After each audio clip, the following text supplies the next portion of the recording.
Amigas, amigos, muy buenas tardes. Este día iniciamos un proyecto político de comunicación en el estado de Puebla. El Humanista, que es el periódico del movimiento de la Cuarta Transformación en nuestro estado, tendrá una sección semanal, una tertulia política, una tertulia humanista, con destacados actores políticos de nuestro estado, dirigentes partidarios, compañeras y compañeros que hoy ocupan alguna representación en el Congreso del Estado, en el Congreso Federal, en el gobierno del Estado, en los gobiernos municipales, destacados militantes de la izquierda poblana, que semana a semana estaremos revisando una agenda de temas que nos parece muy importante para ubicar el rumbo de la Cuarta Transformación en el Estado y que consideramos la importancia de estas voces que han sido protagonistas, todos ellos, de los cambios que en nuestro estado se han vivido por lo menos la última década. Morena es un proyecto que alcanzó su registro en el 2014, fuimos a nuestra primera elección hace 10 años, en el 2015, y de ahí a la fecha ha sido un proceso de crecimiento y de consolidación. Y este primer programa nos acompañan los dirigentes de nuestro partido que han tenido la responsabilidad de conducirlo en diversos momentos. Vamos del momento actual hacia el origen, hacia la fundación. Está con nosotros nuestra presidenta, actual presidenta, la compañera Olga Lucía Romero García Crespo. Ella es dirigente de nuestro partido desde octubre del 2022, ya lleva 3 años, ha sido diputada local en 2 ocasiones, presidenta de la Comisión de Vigilancia en la pasada legislatura y una destacada militante de nuestro partido también a nivel nacional, es consejera nacional del partido y ha participado en el Congreso Nacional, en los últimos 2 congresos nacionales que hemos tenido. Nos acompaña también nuestro compañero Mario Bracamonte. Él fue dirigente de nuestro partido del 2018 al 2021, ¿no? En ese periodo le corresponde a él pues esta parte de los últimos tiempos del morenovallismo como fuerza gobernante en el estado, ¿no? Y concurre con él pues también la primera victoria de Morena en nuestro estado, que se comparte con nuestro otro invitado. Quiero decir que Mario pues es un destacado abogado, litigante, defensor de derechos laborales, ¿no? Fundamentalmente Mario, y aspirante también ahora a ser parte del Poder Judicial, está en este proceso de renovación. Nuestro compañero Gabriel Biestro, él fue presidente del 2015 al 2017-18 también, que se imbrinca con el proceso electoral del 2018, y él le toca la conducción de nuestro partido hacia la primera victoria que tuvimos a nivel legislativo, a nivel municipal, y el controvertido proceso de la elección de gobernador de 2018. Gabriel Biestro pues ha sido también diputado local, presidente del Congreso de Puebla, actualmente es regidor y coordinador de regidores en el Ayuntamiento 2024-2027 que encabeza Pepe Chedraui. Entonces pues tenemos invitados de lujo en este primer programa de El Humanista y vamos a iniciar haciendo un pequeño recuento sobre lo que ha sido la trascendencia de Morena para nuestro estado. Decíamos que se fundó hace 12 años, 13 años, ¿no? Y ¿qué tanto ha cambiado Morena de esos tiempos del origen de la fundación con lo que hoy tenemos, ¿no? Entonces, si podemos empezar con Mario, aquí a mi izquierda. Gracias, Agustín.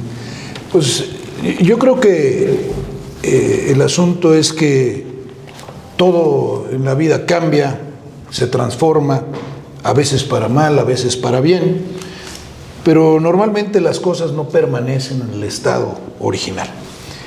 Nosotros vivimos el tránsito del movimiento al partido Y este tránsito pues transforma radicalmente al tipo de militante.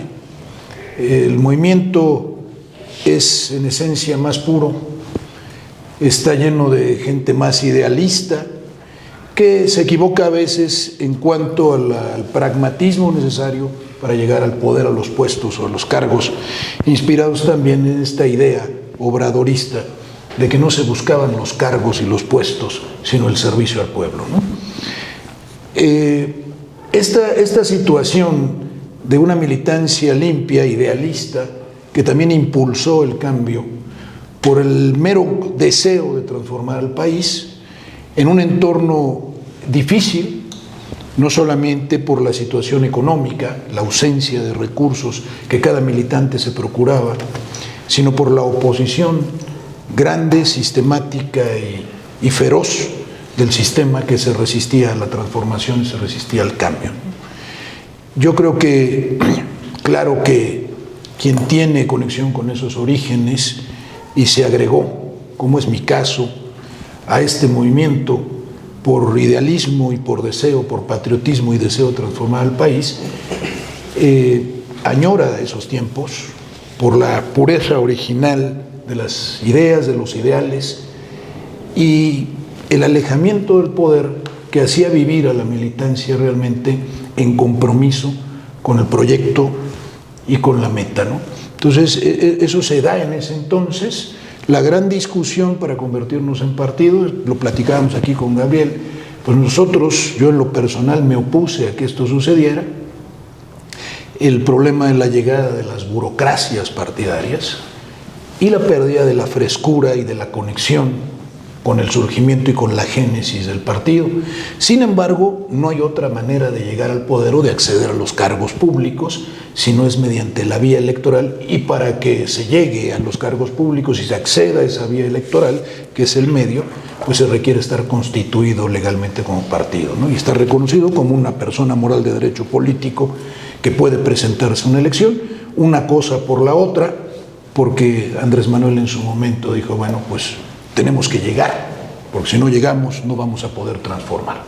Ya la valoración o el análisis de lo que ha devenido el partido y el propio gobierno con sus pros y sus contras es otro asunto, pero este es mi comentario inicial y valoración de aquellos tiempos y estos, ¿no? Sí, muchas gracias, Mario. Gabriel, todo movimiento político tiene en las causas que representa, que aspira a representar en la sociedad, su fortaleza, ¿no? Que le da razón de ser a que la gente se agrupe, ¿no? Que tenga legitimidad sus luchas, y evidentemente también que los liderazgos que van surgiendo en los movimientos pues vayan teniendo autoridad política, ¿no? Entonces, ¿cuáles crees tú, cómo ubicas las causas que permiten a Morena aglutinar a un gran sector de la sociedad? Bueno, pues yo creo que había muchas causas, ¿no? Pero la causa, así si ponemos la causa inmediata, la causa principal y la causa fundamental, ¿qué es lo que le daba fundamento? Andrés Manuel López Obrador. Andrés Manuel, inclusive antes de que existiera Morena, antes de que se pensara que fuera partido, era el tema de Andrés Manuel, un líder político que había surgido desde su lucha por la democracia en Tabasco, desde el éxodo, cuando fue jefe de gobierno, que es cuando viene su detonación como líder a nivel nacional, y la confianza que se ganó por esta cercanía con la gente, por hacer lo que vino haciendo siempre, ¿no? Las conferencias de prensa matutinas, el apoyo a los adultos mayores, el combate a la corrupción, pero un combate a la corrupción de veras. Digo, si pensamos que gente como Salinas de Gortari o como López Portillo hablaban del combate a la corrupción, y de pronto vemos a un personaje así, se gana ese cariño y esa confianza de la gente. Si a eso le sumas que el régimen panista, el gobierno foxista, lo adereza con esta persecución, el desafuero, pues todavía, porque lo manejaron muy mal realmente políticamente, fue un desacierto tras otro, hasta hacerlo un verdadero símbolo de los que no estábamos de acuerdo con el sistema, que inclusive hubiésemos podido pensar que cuando se iba el PRI y llegaba en el 2000 el PAN y que ya había alternancia y que se había visto que no era cierto. Entonces irrumpe en la escena y entonces empieza con ese movimiento. Cuando viene el fraude del 2006, y eso contado por Andrés Manuel, y creo que contado por ti en la película del fraude 2006, se dice, ¿qué vamos a hacer? ¿Qué hacemos con toda esta gente que está en el Zócalo? Pues para empezar vamos a sacarles los datos y a tener comunicación con ellos, ¿no? Y se hace este movimiento con un nombre que, aunque la derecha se burló de él, creo que era muy significativo: el Gobierno Legítimo de México AC. Era darle ese revestimiento que necesitaba. Y de ahí empezar. Yo creo que esa parte que era la era cenozoica del partido, donde se empezaban, y ahí bueno, tú eres más antiguo que yo en el partido por varios años, se buscaba que fuera integrado por personas, fíjate cómo van cambiando las eras, por personas que no tuvieran nada que ver con organizaciones civiles, con sindicatos, con partidos políticos, con organizaciones. Para entrar a conformar un comité, te hacían 2 entrevistas. Pasabas la primera, y si pasabas la primera, todavía no era una garantía, sino que pasabas a una segunda ronda, una segunda fase, donde si también no apestabas a organización o a partido, entrabas. Ese era el nivel que se buscaba. Y además otra cosa, que al menos así nos lo contaban en Puebla, era que el Big Bang de lo que hoy es Morena empezó aquí. El primer comité como tal de lo que se estaba buscando, porque ya las otras organizaciones, las otras estructuras ya habían sido superadas por el momento, y eso es algo que tenía Andrés Manuel, que iba evolucionando a la velocidad de las circunstancias o más rápido, ¿no? Yo recuerdo que cuando me metí a Morena me dijeron, oye, pues estamos repartiendo periódicos. Yo me había intentado acercar en las épocas del 2006 a los partidos, y la verdad yo no quería, no me gustaba desde que me acercaba para ir por una calcomanía o algo a un partido. Cuando me dicen, no, nada más estamos repartiendo periódico y hablando con la gente. Y es más, en las elecciones, cuando íbamos a hablar con la gente, le decíamos, vote por Andrés Manuel. Oye, y por el Senado, por quien quiera, pero es por Andrés Manuel. Entonces, entro como brigadista voluntario porque no era partido. Éramos una bola de los locos del pueblo, que ahí estábamos yendo a tocar puertas y era algo muy bueno. Entonces, decía, era como la era cenozoica, donde eran pocos los que entraban, y fue evolucionando. Y vienen los tiempos donde se van integrando otro tipo de personas, ya con pasado político, por ejemplo, como don Manuel Bartlett, ¿sí? Que finalmente, inclusive, antes de que existiera el movimiento, antes de que existiera el gobierno legítimo, él compartía mucho de la agenda contra la privatización de la electricidad, la extinción de Luz y Fuerza, la privatización del petróleo, la ley Televisa. Aún siendo del PRI, entonces había agenda. Pues cuando se acercó el mismo Rodrigo Abdala, que no lo querían, pero esto ha sido siempre, siempre. Y Andrés Manuel decía, Morena no es de un grupo, es de todo el que quiera entrar. Y entendíamos el por qué. Yo fui consejero nacional del 2012 al 2022, 10 años. Y cuando nos dan el registro, en el Consejo Nacional celebramos y vitoreamos, y el propio Andrés Manuel dijo, no, nuestro objetivo no es hacer un partido, ni vivir de un partido, es llegar a la presidencia y transformar. Y me acuerdo que sin que se nos quitara la alegría de haber tenido ese logro, si te pones a pensar y dices, claro, el objetivo es Andrés Manuel. Y él decía, el día que me harten me voy, ¿no? Así como lo hice. Entonces, toda esa fundación, porque ahora no se nos puede olvidar que de veras había veces que tocábamos a una puerta y nos decían, nunca va a ganar López Obrador. De una vez, sépanselo, no van a llegar. ¿no? O nos agredían, o cuando había un evento, pues los mismos panistas llamaban a entrega de despensas en otro lado. Cuando quiso venir aquí, me acuerdo que Gali no prestó la Plaza de la Democracia, toda una serie de cosas, de ir contracorriente. Y cuando se hace partido, lo que buscábamos, efectivamente, como dice Mario, no queríamos partido. Entonces, lo que decíamos, bueno, ahora nos toca ser los guardianes, los que resguarden en esta dialéctica que va a toda velocidad esos principios. ¿Por qué? Para terminar, lo pienso yo así. ¿Qué quería Andrés Manuel? ¿Un movimiento puro y minúsculo o un movimiento que pudiera irse abriendo y que pudiera ganar una elección que finalmente era lo que se buscaba? Ahí estaba la disyuntiva, el balance que se tenía que hacer entre qué es lo que queríamos y lo que necesitábamos, ¿no? No podíamos quedarnos con nuestro pedacito, pero obviamente teníamos que cuidar esa esencia que le dio forma como cuestión fundamental, el obradorismo. Muy bien, muy bien. De lo que comenta Gabriel, nos queda claro que una figura fundamental que explica todo este proceso, pues es Andrés Manuel López Obrador. No podemos pensar en lo que se ha logrado, lo que se ha obtenido, sin el liderazgo de alguien como Andrés, que es una figura irrepetible. Yo diría que Andrés Manuel tiene, digamos, dos características que lo hacen diferente.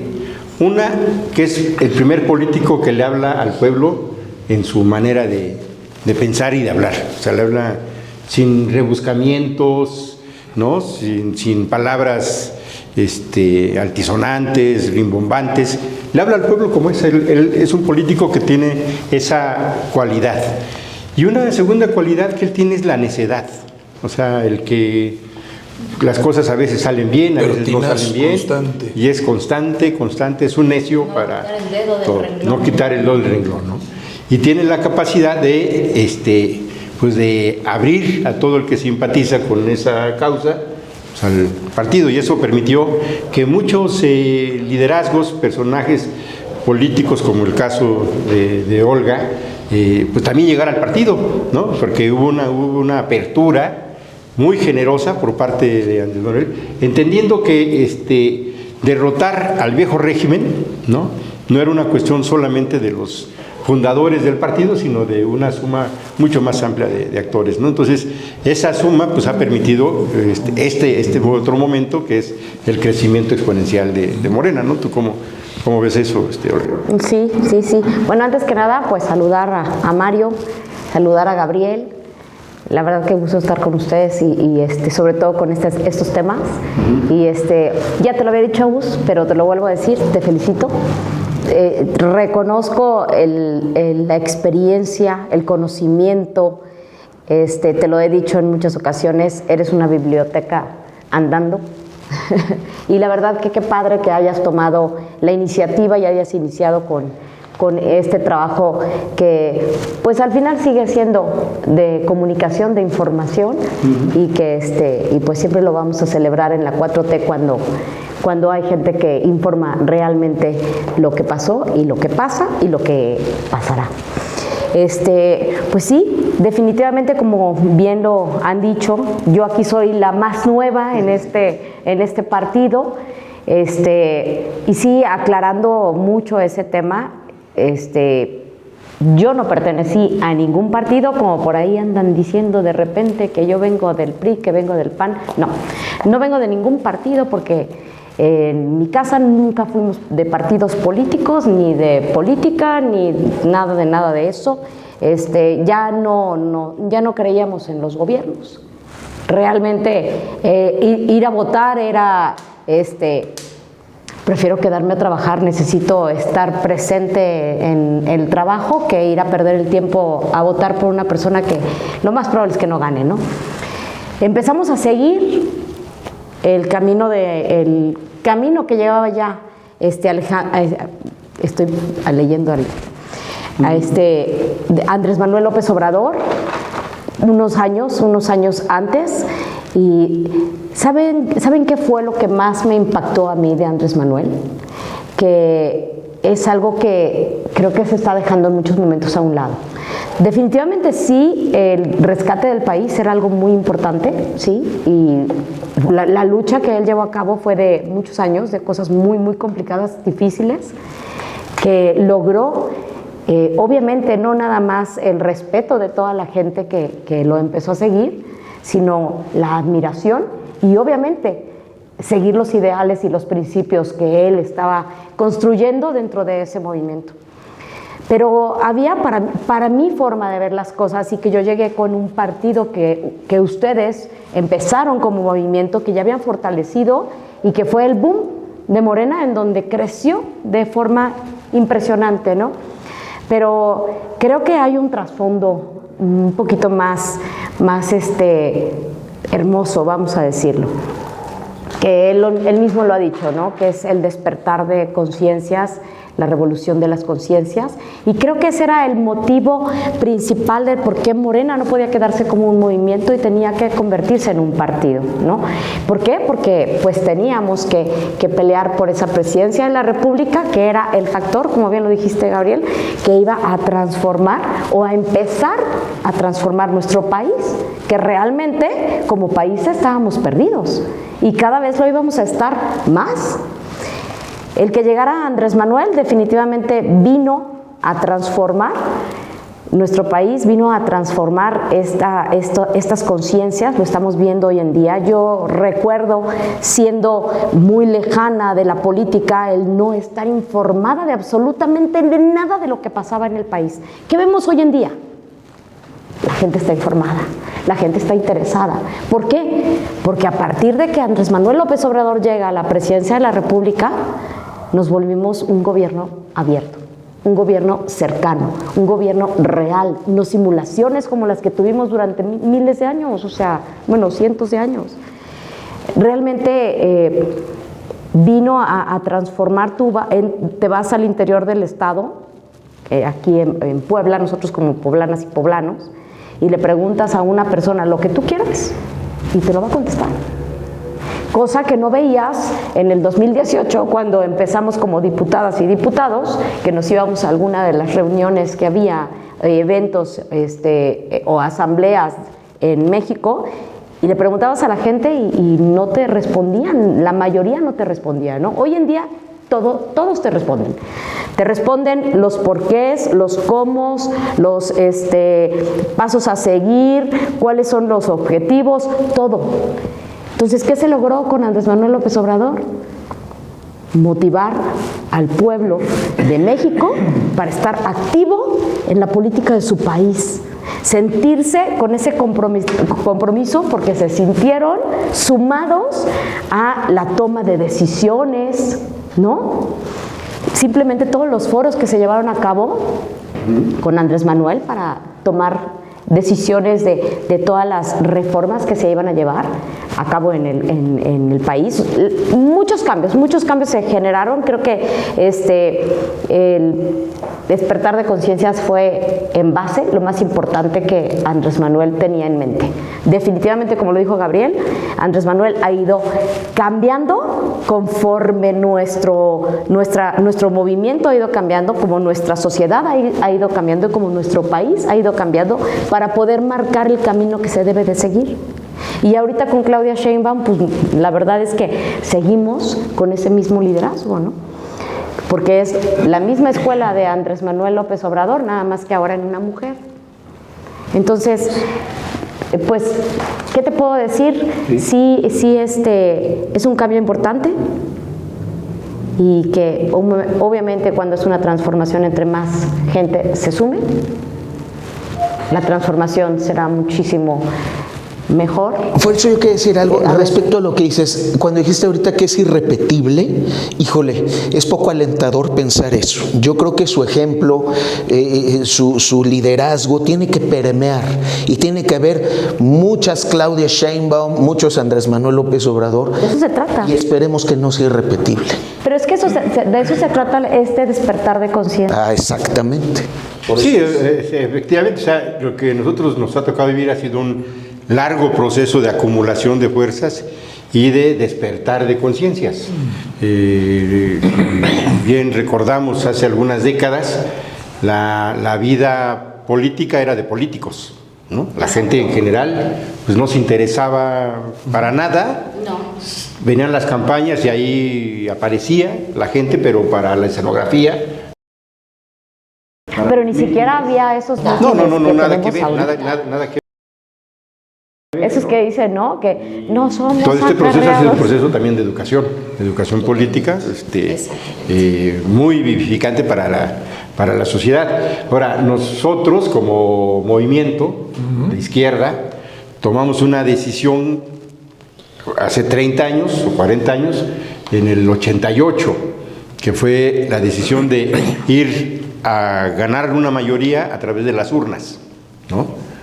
Por primera vez una amplia fuerza de izquierda que confluye con el Diego Cárdenas, decidimos que vamos a ganar a través de las urnas, y nos tardamos muchos años en aprender a hacer elecciones, en participar en elecciones, ¿no?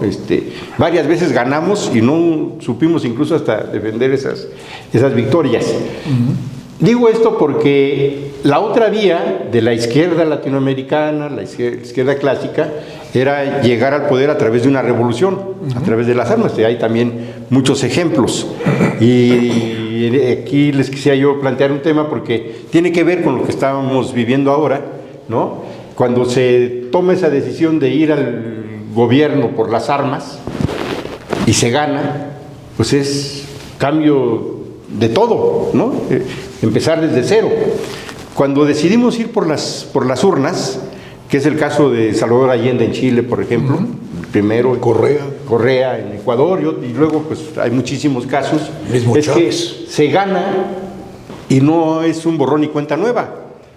Ahí siguen muchos funcionarios del viejo régimen, muchos trabajadores del viejo régimen, muchas prácticas, usos y costumbres, mucha de esa cultura del viejo régimen, que Andrés Manuel lo ubicaba muy bien en el 2018 cuando decía, es que me encontré con un elefante reumático, ¿no? Que queremos ir a una velocidad con los cambios y todo ese estado de cosas va en otro ritmo, ¿no?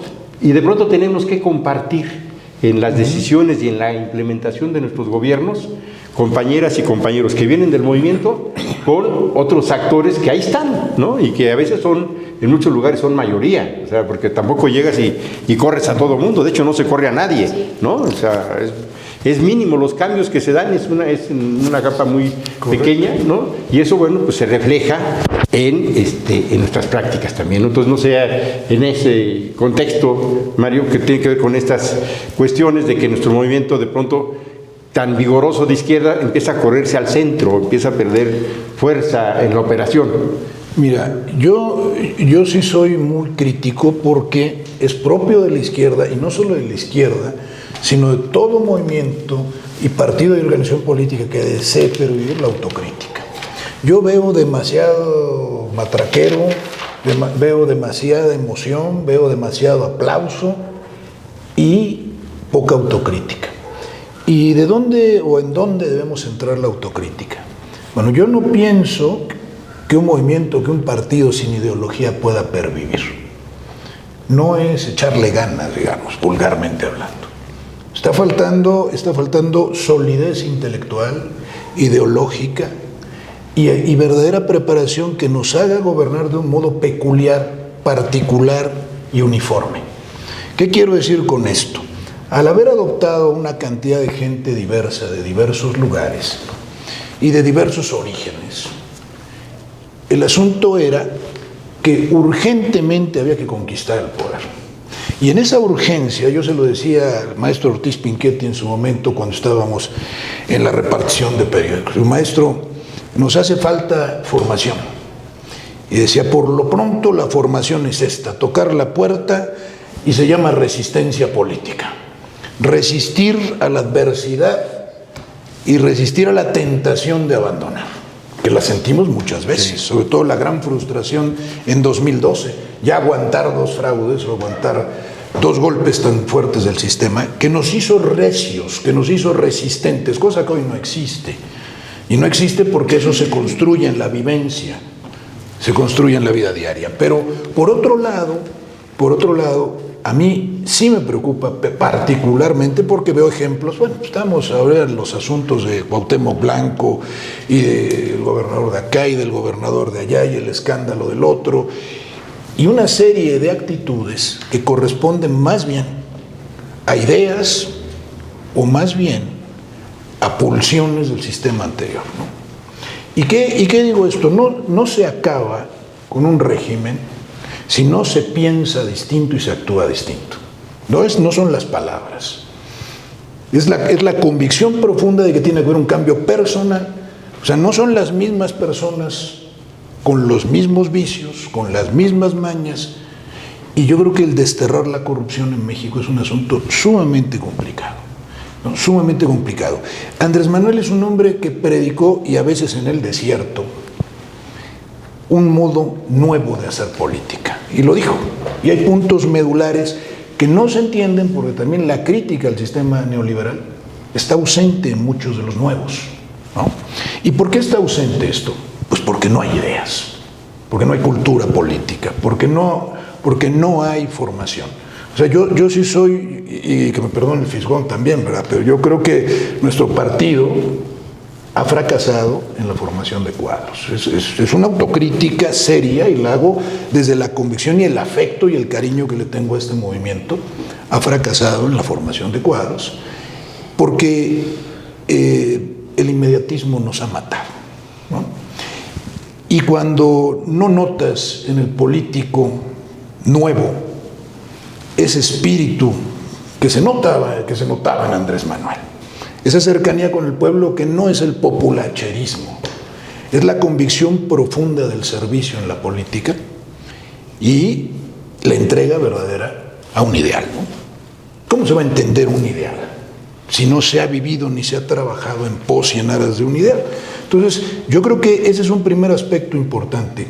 No es que haya negativa, no es que haya rechazo automático, que bueno, en mucha militancia lo hay, a los bien recién llegados, sobre todo en los pueblos pequeños que experimentan situaciones tan graves como no experimentamos en las ciudades mayores, del que ve al político que era panista, o que era priista, o que era morenovallista, o que era marinista, vestido con un chaleco guinda, engañándolo y recurriendo a las mismas prácticas, del mismo modo, y él se ve preterido, se ve rechazado, con la ilusión que tenía de ahora sí vamos a llegar y a transformar esto, porque Andrés Manuel pudo.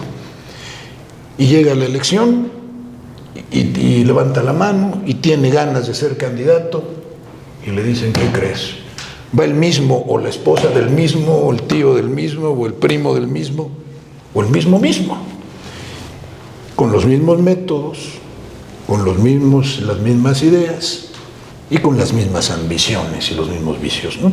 Entonces, sí, desde luego, aunque nos cueste, para conquistar el poder tuvimos que hacer esto.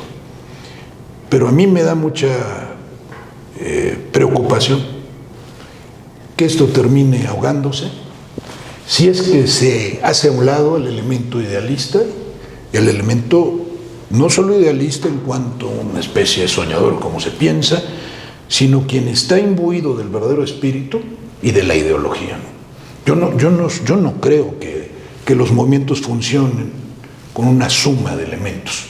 Antes hay individuos, no son una masa amorfa. Andrés Manuel hizo sujeto a cada ciudadano, sujeto activo de la política, no objeto. Entonces, por eso los acarreos desprecian al individuo, ¿no? Lo desprecian porque no lo consideran sujeto activo, no lo consideran persona. Y eso es característica fundamental de este proyecto y de este gobierno. Y bueno, pues me parece que por allí debemos platicar, debemos caminar, porque de otra manera, pues la política ha destruido grandes movimientos. Yo conozco el caso del partido de Rafael Correa. Es un caso paradigmático de lo que estoy hablando. Un grupo que se corrompió al contacto con el poder y abandonó el ideal del líder, ¿no? Al punto de que lo abandonó su vicepresidente en la cárcel y él, ahora tachado de corrupto, un individuo que hizo por Ecuador un trabajo de gobierno enorme, ¿no? O sea, todo puede pasar, no somos ni invulnerables ni eternos, ¿no? Y esto más bien, ¿cómo? Con esto termino, ya me excedí, pero con esto termino. Como hay un núcleo duro que se llama obradorismo y que ya no se siente tan morenista, hay que escuchar a la gente. ¿Usted qué es? Yo soy obradorista, ¿no? Entonces el morenismo no prende, prende el obradorismo. Emociona y convence, que son los dos medios a través del cual el político puede llegar a la gente y producir el efecto deseado. Te veo pensativo, Gabriel.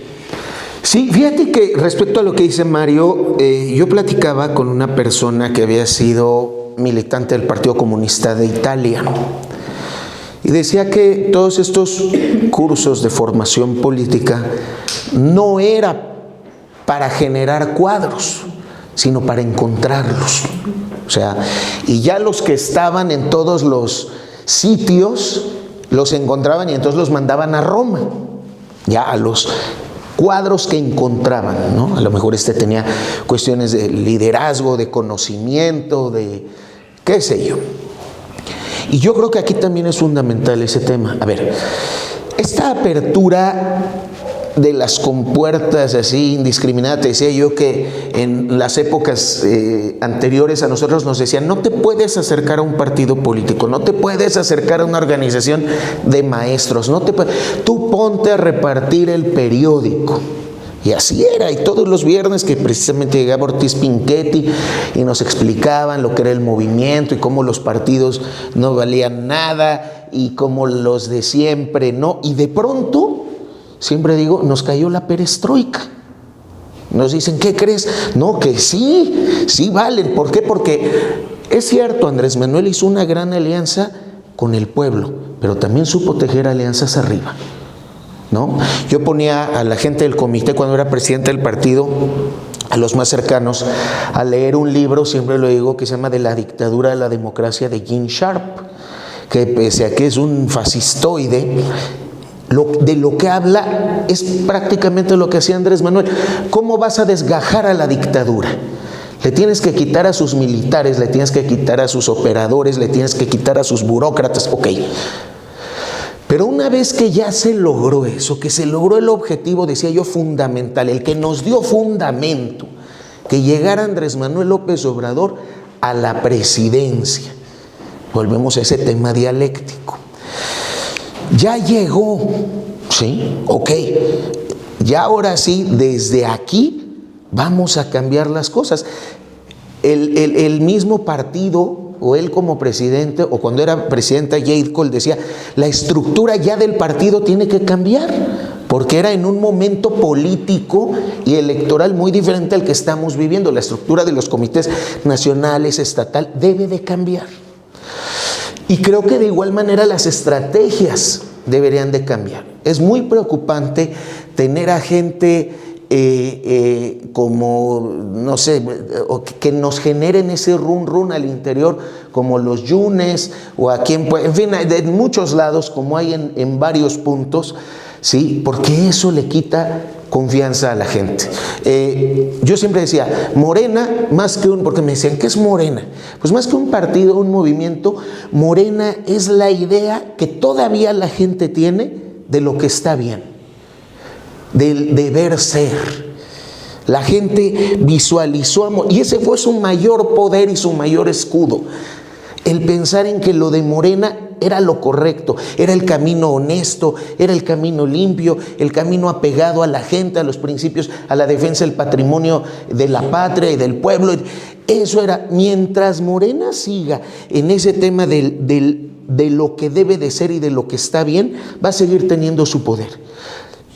Pero obviamente con el ejercicio del poder se va desgastando. Nunca vas a cumplir las expectativas del 100% de la gente. Pero hoy vemos también, por otro lado, que la gente sigue teniendo esa confianza. Los niveles de aceptación de la presidenta son brutales. Son, pocas veces, es más, en México yo creo que nunca vistos, ni con Madero. Y ahí se da un tiro con Andrés Manuel. Con López Portillo, sí.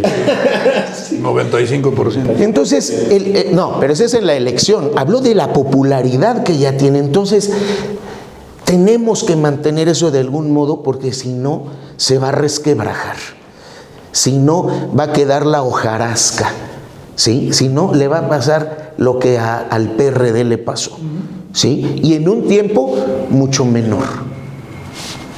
Bueno, yo ahí diría una cosa, si me permites, Olga. Efectivamente, todo movimiento está basado en principios, en ideales, en un sueño, ¿no? En poner... No, sí, pero todo movimiento que trasciende de izquierda, sin eso no vas utopía. No vas a tres cuadras, ¿no?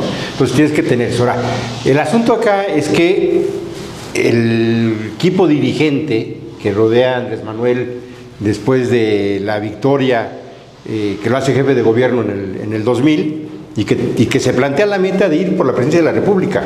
O sea, Andrés Manuel, ganando la jefatura de gobierno, esa misma noche ya tiene claro que la siguiente estación es la presidencia de la República y empieza a trabajar para la presidencia de la República con las reglas del sistema, que eran reglas pensadas para evitar que la oposición ganara. O sea, para decirlo rápido, teníamos unas reglas del juego que hacían casi imposible que la oposición pudiera ganar, sobre todo la oposición de izquierda, ¿no?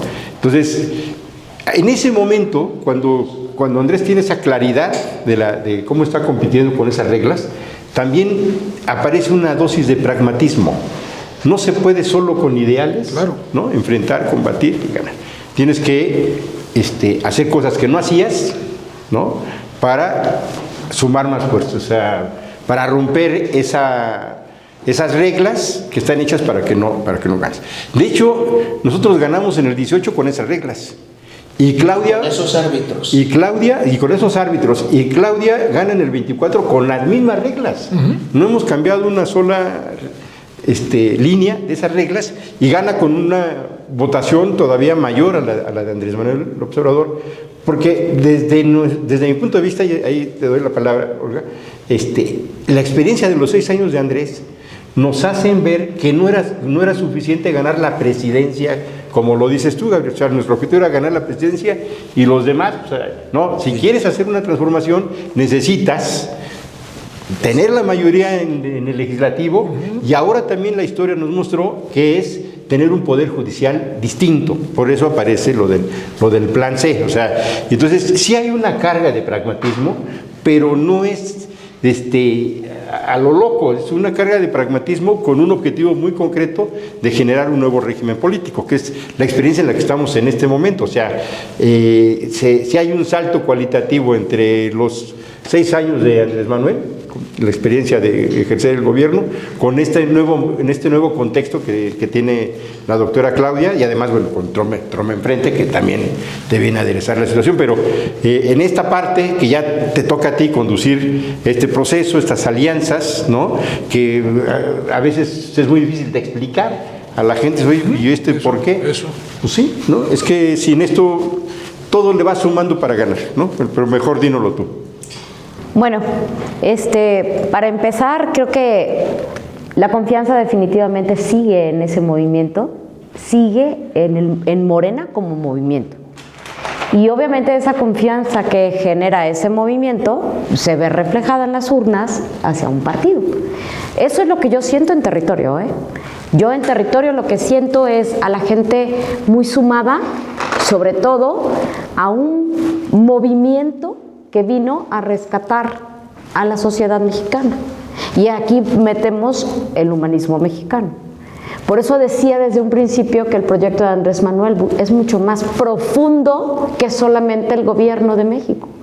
Si ustedes voltean a ver a cualquier lugar, y no me refiero nada más a México, sino al mundo entero, pero bueno, tenemos que trabajar en México, ¿no?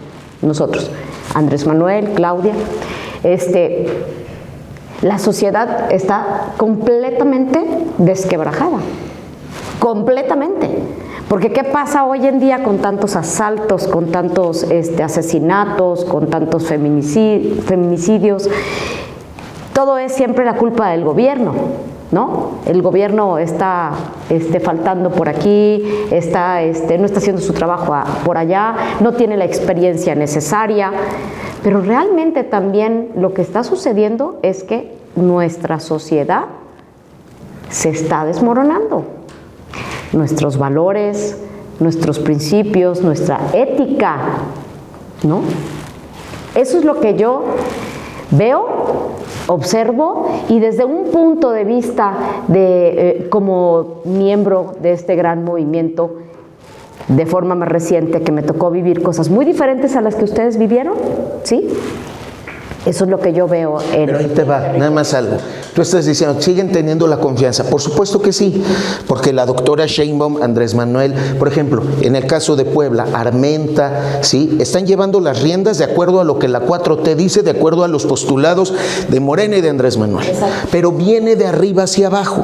¿Qué va a pasar cuando llegue alguien con esa misma confianza y no supere las expectativas o no lleve las cosas como las lleva o el gobernador o la presidenta? Pues es que ese es parte del trabajo de cada uno de los que conformamos este movimiento, porque nosotros tenemos... Tiene que haber definiciones inicialmente, ¿no? ¿Qué es gobernar? Por ejemplo, una pregunta interesante: ¿cuáles son las notas características y fundamentales de un gobierno de Morena? Digo, que no se parezca a uno del PRI o del PAN, porque nosotros fuimos muy críticos con los anteriores, ¿no? Bueno, si nosotros terminamos siendo igual que los anteriores, no estamos diferenciándonos. Entonces, primero las definiciones antes que el gobierno. ¿Qué tipo de gobierno es el de Morena? ¿Cuáles son sus principios fundamentales? Porque a partir de los principios, a ver, si parece que solamente invocamos el idealismo, no. Es que pragmatismo sin idealismo no sirve, como idealismo sin pragmatismo no llega. Pero si tú llegas por el solo hecho de llegar y no sabes para qué sirve el poder, es exactamente lo mismo. Entonces, ¿cuáles son? Porque deberíamos hacerlo entre todos, es decir, volver a definir, redefinir lo que informa un gobierno de Morena. ¿En qué se diferencia un gobierno de Morena de uno que no lo es? Andrés Manuel dejó un manual para eso. Creo que está claro. Están los 100 postulados ahorita. Pero no necesitamos 100, digamos. No, vamos pensando en algo, nada más. El tema de un gobierno cercano. Un gobierno que dé la cara todos los días, un gobierno austero, que combata la corrupción y que escuche a la gente. Esas son las cuestiones. Las diferenciamos completamente. No, pero necesitamos ir a más profundidad, es decir, los asuntos vitales. Andrés Manuel lo dijo, lo público y lo privado. Esa definición fundamental, ¿qué es lo público y qué es lo privado? Porque mientras no separemos lo público de lo privado, estamos perdidos. Esa es una definición fundamental, mucho más fundamental que estar cerca de la gente. Y separar lo político de lo económico, como decía Andrés Manuel y Barbosa también, ¿no? Eso no está sucediendo en muchos casos, hay que decir la verdad. La gente sigue pensando, y mucha, no poca, que la política es el modo más eficaz de hacerse rico, ¿o no? Y todavía piensa que ser político es eso. Inclusive gente que no es política, vamos. Pero el hábito no hace al monje, ¿eh? No quiere decir que los que lleguen, o sea, hay también quienes son fundadores o fundadoras y se sirven con la cuchara moderna. Es que el poder corrompe, pero no entendemos eso. ¿Y cuál es el escudo, cuál es el valladar ante la tentación que ejerce el poder sobre el individuo? Cosa que nos hace resistir y que nos hace perseverar en una causa, porque si no hay causa, no hay modo. Decía Mojica, el poder no te cambia, saca lo que en realidad eres, ¿no? Así es. Vamos a ir cerrando, les pediría así muy puntualmente en un minuto y medio. Que sí tenemos que irnos a una segunda parte. ¿Lo dices por Mario? No. Así, qué bueno que se explayen los pensamientos. No, vamos cerrando. Tenemos en puerta una elección del Poder Judicial. Es una elección histórica. Por primera vez un país va a elegir a los 3 poderes que lo integran. Elegimos el Ejecutivo, el Legislativo, el cual también tenemos que hacerle una reforma, y ahora por primera vez el Poder Judicial, ¿no? Entonces, ese es un tema que está puesto sobre la mesa por la Cuarta Transformación, ¿no? Por la experiencia que tuvimos en el sexenio de Andrés Manuel López Obrador, y habría que pues hacer un mensaje con la sociedad sobre este proceso, ¿no? Y qué retos tiene Morena para el futuro, ¿no? O sea, ¿qué necesitamos? Muchísimos, la verdad. Eso también es importante que en la próxima, el próximo capítulo Sí. tengamos la oportunidad de informar, porque la verdad es que han habido muchísimos avances en Morena, muchísimos avances a nivel Estado, a nivel nación, y la gente también los debe de saber. Y para dónde va Morena también, ¿no? Yo creo que eso es importante. De la elección judicial que Pues, a ver, yo creo que ¿Qué opinión yo he tiene? sido uno de los más grandes críticos de Norma Piña, ¿no? O sea, me he dedicado en redes sociales a profundizar en el asunto y creo que junto con la información debe haber formación. Y eso procuro hacer, para explicar a la gente a profundidad que comprenda el gobierno. El Poder Judicial, evidentemente, y lo digo evidentemente porque está a los ojos de todos, ha sido enemigo de la democracia en México y del pueblo de México y de nuestra patria, porque se ha opuesto sistemáticamente y sobre todo más recientemente, no solo a la gran transformación, sino a la defensa de nuestra soberanía, a la defensa de nuestras riquezas, y pues se ha corrompido grandemente. Entonces yo creo que está bien, pero también, como todo, esta elección se ha venido precipitando y creo que ha faltado a últimas fechas, me lo preguntaban en la mañana, ha faltado pues información, por ejemplo, a la gente. Va a llegar la gente a ver unas boletas enormes, es muy difícil que conozcas hoy por quién estás votando. Bueno, tenemos 60 días para... Procuremos, esa parte. creo que es una labor que hay que hacer, es decir, ver quiénes están y distinguir si la gente que se ha propuesto pues es idónea, es adecuada y además pues puede acabar con estas lacras. No se trata de quítate tú para que me ponga yo, decía, ¿no? Y que los ciudadanos hagan, ¿no? Den esa información. Digo, en este caso, Gabriel y una servidora no podemos.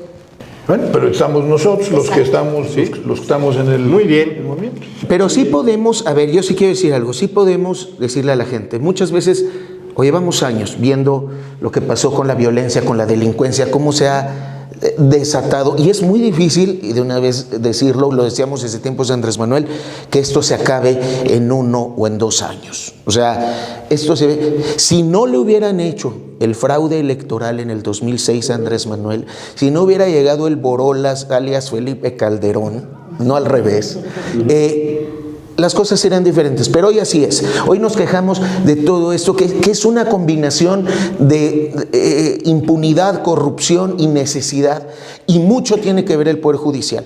Hoy el gobierno nos está poniendo una opción.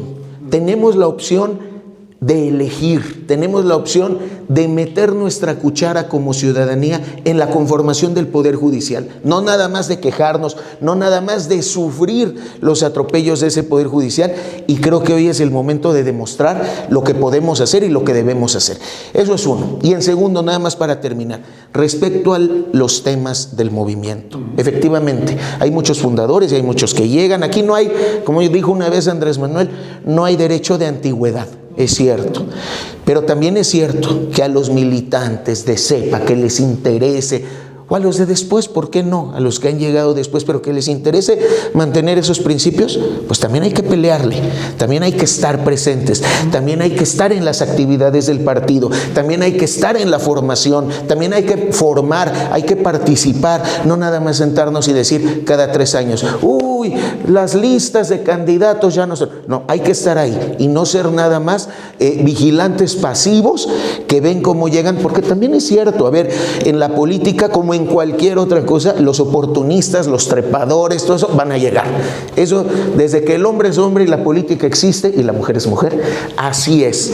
Pero hoy, esa militancia de CEPA, y conste que no hablo nada más de los fundadores, la militancia de CEPA, el obradorista que entiende esto, va a tener que meter la mano en la mesa y que participar, y no nada más 2 meses antes de que se elijan las listas. Estar presentes, estar activos, ir al comité estatal, ir al comité nacional, ir a los eventos, estar informados, pero sobre todo usar las redes.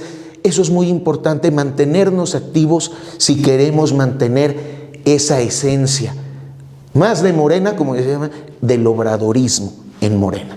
Muchas gracias.